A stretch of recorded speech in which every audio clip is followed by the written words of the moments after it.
Hello, sweet friend. Welcome back to my channel. My name is Heather Sweetman. I am a special needs mom. I have 4 kiddos, and my youngest has quadriplegic spastic cerebral palsy. She is in a wheelchair full-time. She has a talker that she uses to communicate with us. She does have a couple of words, and she has all the devices that you can possibly think of. We have so many in our house. It's crazy.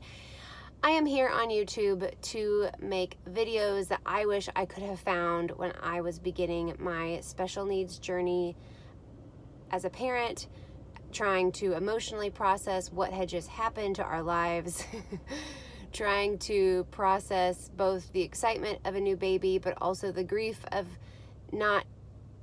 life not being what we had expected it to be, and all of the in-between. So if you feel like this would be helpful to you, hit the thumbs up button, throw me a heart in the comment section. All of that says to YouTube that this is valuable content that more people should see. So thank you for coming back if you've been here before, and welcome if you are new. Today I just have on my heart, there's just some things that are heavy on my heart this morning. I probably am feeling a little sad over cerebral palsy in our life today. Don't get me wrong, I absolutely adore my daughter. I am her biggest fan, and she is such a delight and a blessing in our lives. And also at the same time, there are things that are challenging and difficult with anyone in our life. Not just because she is a child with special needs, but all of us have challenges that we face. I love the quote by Jay and Catherine Wolfe, and I can't think of the name of their book right now, but just look them up. They have several books. They're amazing, but they always say, all of us are disabled. Some of our wheelchairs are just invisible, and I just love that. So, because I feel very much disabled in a lot of ways. And I am a believer in Jesus. I do believe in the power of healing. We often pray for Finley's healing. And oftentimes, well, if you don't know, cerebral palsy is a brain injury that affects the body.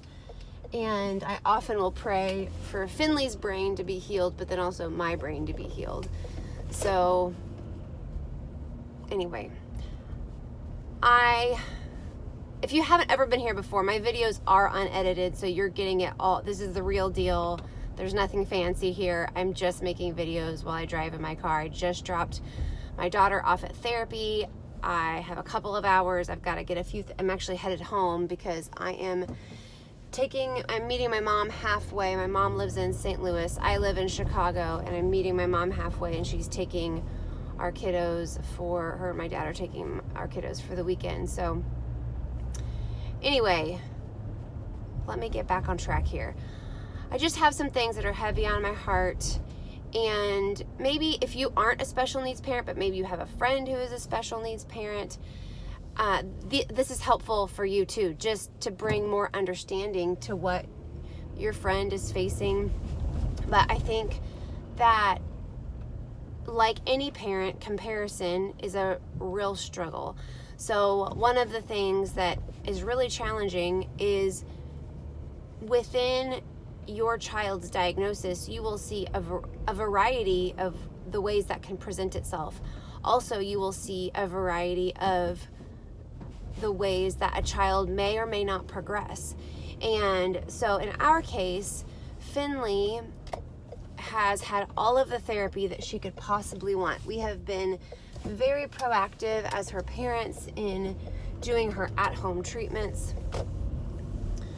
There's been seasons in my life where my quote is, I'm doing all the things, and which means I'm doing the hard work, but I'm not getting the results that I really want. I'm gonna move this here. I don't want to make anyone, I know this might make some people car sick. I'm assuming if you can see the passing of the road on this side, it might make you more seasick or nauseous. So anyway, I have to really guard my heart in comparing Finley's progress to other children's progress that I see at her therapy clinic who have the same or similar diagnosis, and I have to really pursue gratitude for what she can do. In normal childhood development, you call them milestones. In the special needs world, we call them inch stones. We celebrate the inch stones.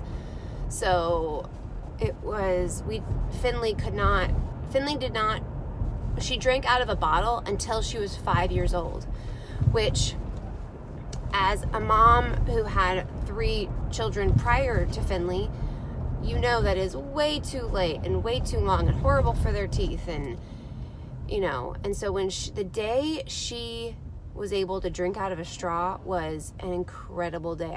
I did not think we were going to get there. I thought I would have a 20-year-old who still drank out of a bottle, and I would have to explain to people why she did. And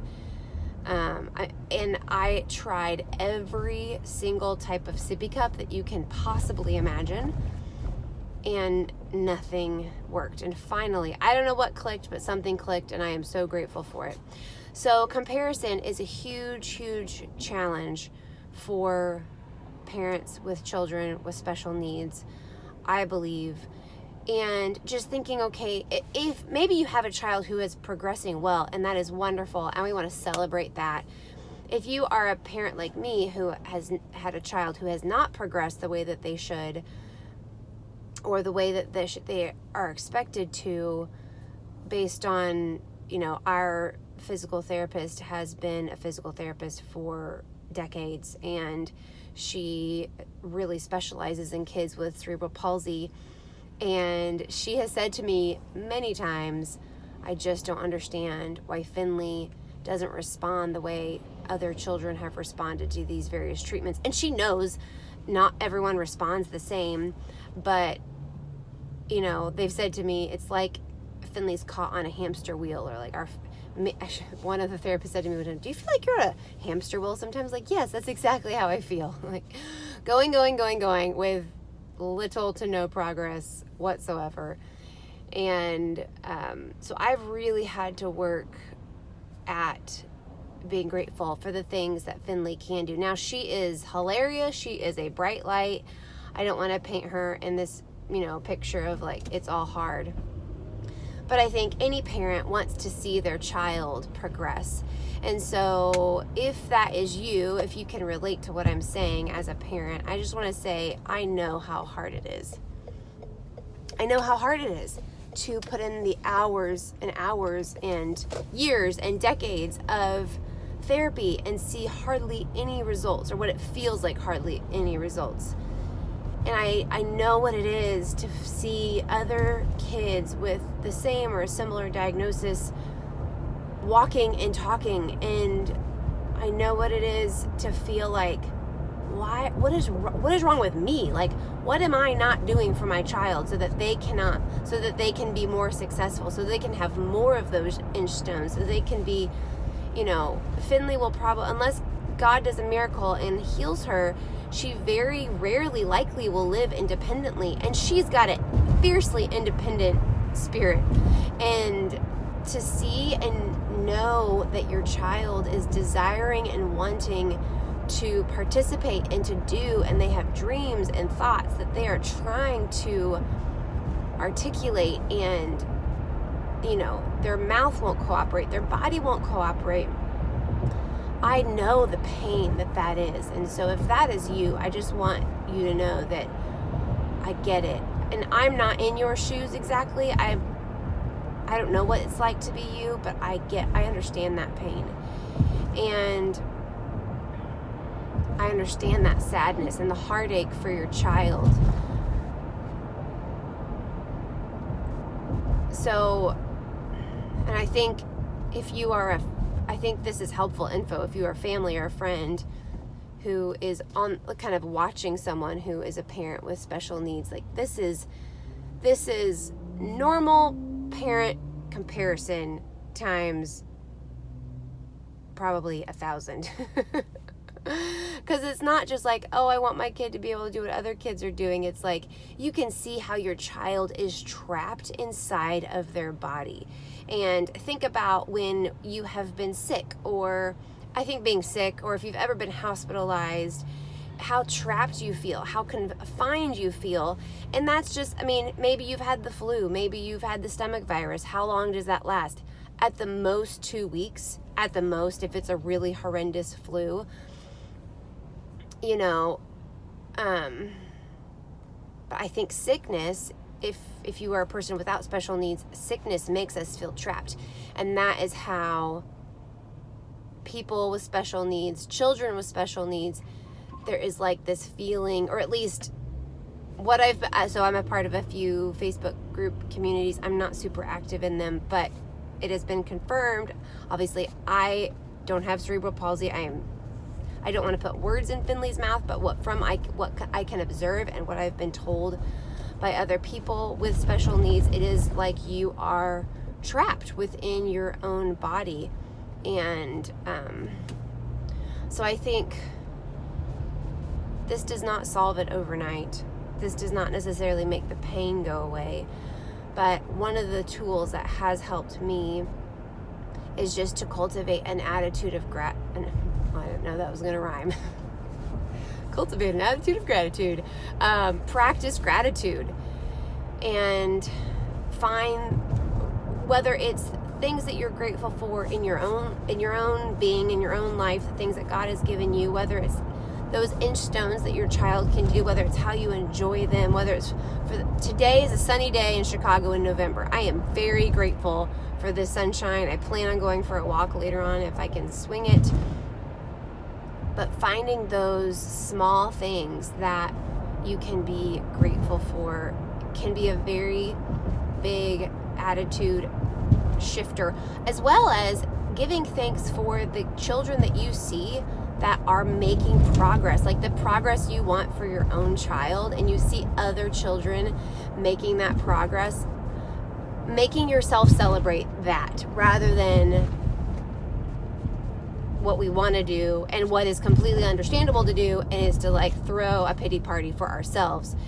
And now when I say a pity party, I don't mean ignoring the sadness. I think it is important to articulate the sadness, vent the sadness, process the sadness, but not stay there.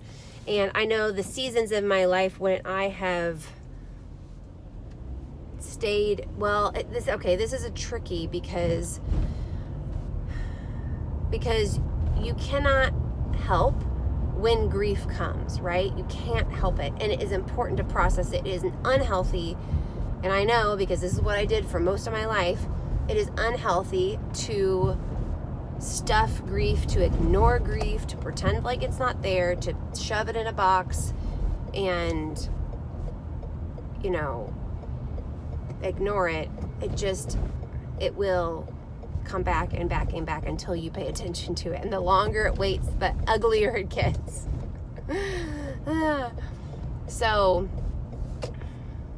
I think you can be grieving and grateful at the same time. I think if I could go back, I would start practicing gratitude sooner. So if you are I say early days, I feel like my time of real grief lasted for probably 7 years. So, and I'm an internal processor, and I have a really slow bounce back rate. So it can take me, and those are things I'm working on. Those are things that I am, even though I know that about myself, I am working on those things.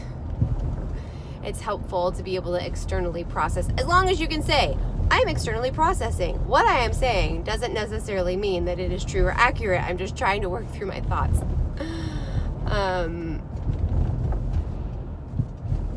So it can take me a while.